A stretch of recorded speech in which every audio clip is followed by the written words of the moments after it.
Dan works as a gifted car salesman at a busy dealership. While talking to a hesitant customer who doubts he can afford an expensive car, Dan gives him a motivational speech. "It's never too late for a man to be what he wants to be," he tells him. The customer gives in and buys the car, but he politely turns down their request to take his photo for the dealership website. He suggests they use someone else instead. He doesn't want his face to be spread over. At home, Nina wants to visit her boyfriend at university. Kyle obsessively plays video games under his secret username, Kyle Boy. That evening, Dan and Jessica go out to celebrate their anniversary at an amusement park. Jessica opens up about feeling trapped in a routine and wishing their life had more excitement and travel. They attend a circus show, and as they leave, a young man suddenly takes a selfie with them kissing in the background as a joke, then posts it on social media.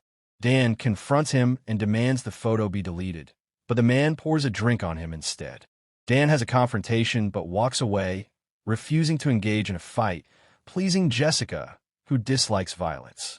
The next morning, Jessica heads to the gym for kickboxing training.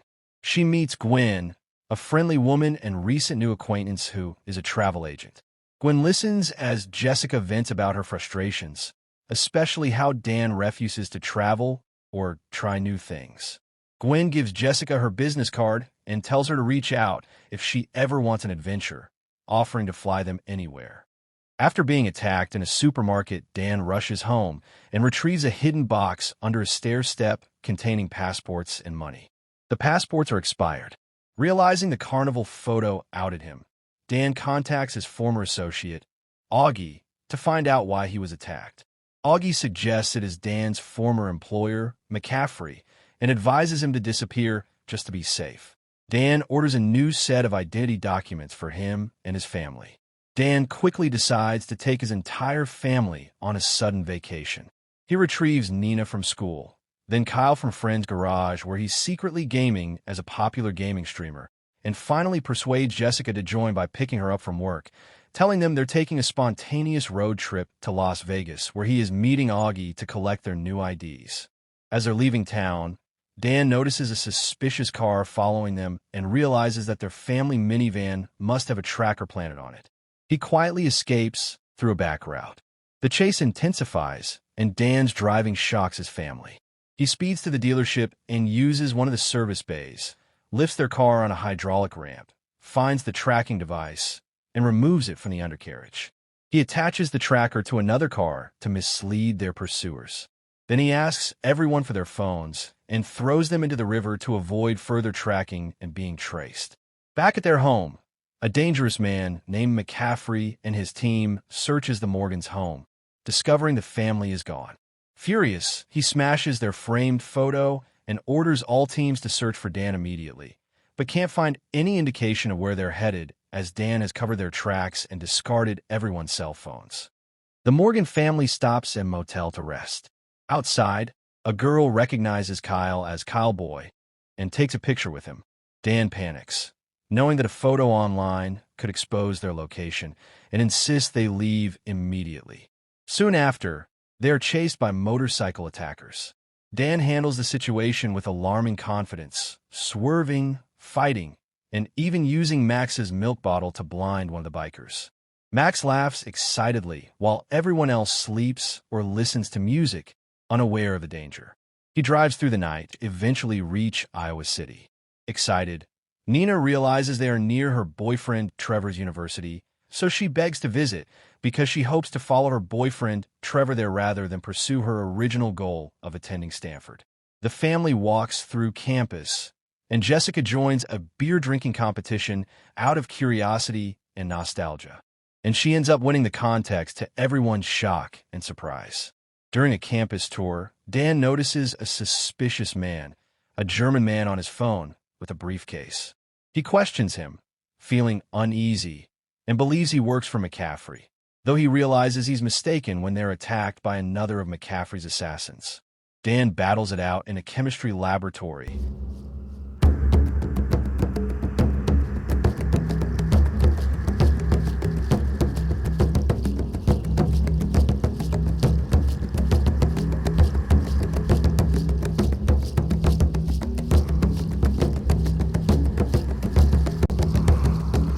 incapacitating the man before rejoining his family on the tour after knocking him out.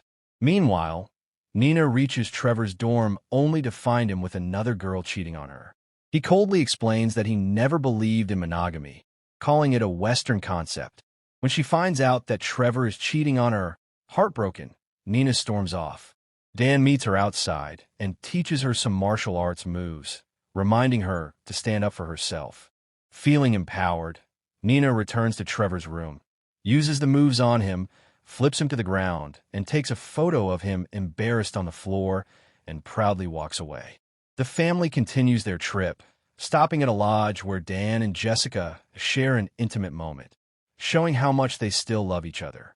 As they head to Vegas, Dan grows closer to his family. The next morning, Dan tries practicing how to confess his secret past. Kyle joins him, and they talk honestly about video games. Dan challenges him to a shooting game at an arcade.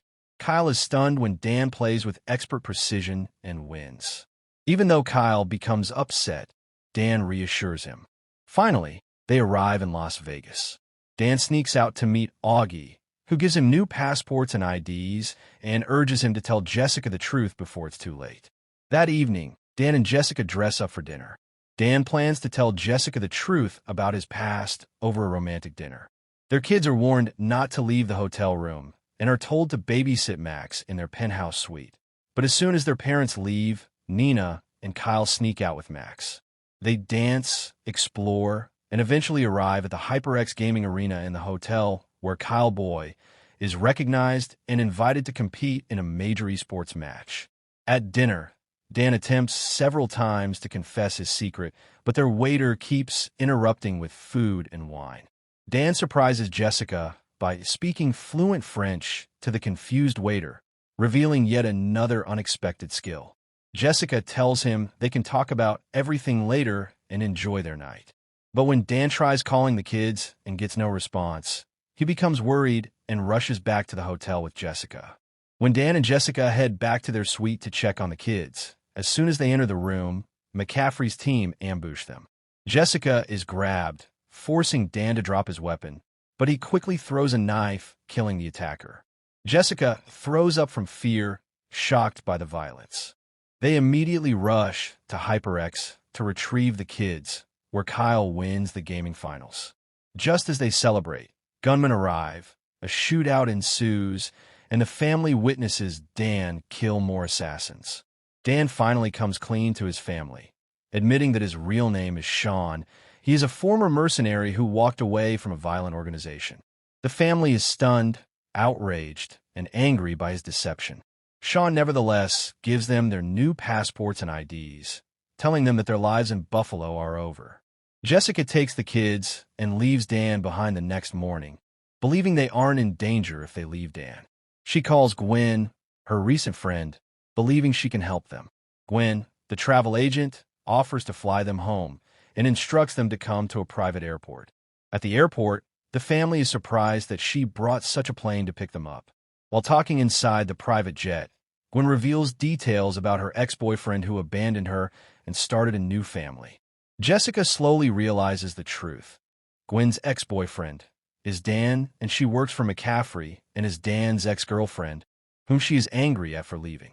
Before she can escape, McCaffrey arrives. Gwen betrays the entire family, handing Jessica and the kids over to McCaffrey, who takes them hostage in an abandoned hotel. McCaffrey calls Dan and orders him to come alone. Dan drives to the abandoned hotel and is taken upstairs, where he finds Gwen, McCaffrey, and his captured family. McCaffrey, who is revealed to be Dan's father, then reveals the biggest shock. He wants Dan back in the organization and threatens to kill them unless Dan accepts his offer to rejoin his team and have no contact with his family. Dan agrees to return under one condition. His family must go free. Jessica and the kids are taken back to the airport to leave for Buffalo. Spiro, one of McCaffrey's men, escorts Jessica and the children to a plane. Inside an elevator, Jessica and the kids fight back and escape after Jessica kills their escort, using Max's diaper to blind Spiro. They escape and return for Dan. Meanwhile, Gwen tries to manipulate Dan one last time, but he manages to escape her and ties her up. McCaffrey calls his army into the lobby of the hotel to recapture him. Dan engages the mercenaries while Kyle controls a drone and guides Dan through a brutal fight against McCaffrey's men. They head downstairs where Jessica and the kids fight Gwen. After being overpowered, the fight culminates in Jessica throwing a piece of bamboo into Gwen's stomach as a javelin to impale Gwen through the chest from her track and field experience, killing her. Dan is beaten until the children arrive and distract McCaffrey, telling him they love their father. The brief hesitation gives Dan the opening he needs to knock McCaffrey out. Police arrive and arrest him is taken into custody as the family reunites, while Dan reconciles with his family. The movie ends with the family loading into their van, returning home, and embarking on a cross-country road trip, ready for new adventures together to drop Nina off at Stanford, but this time with nothing hidden between them.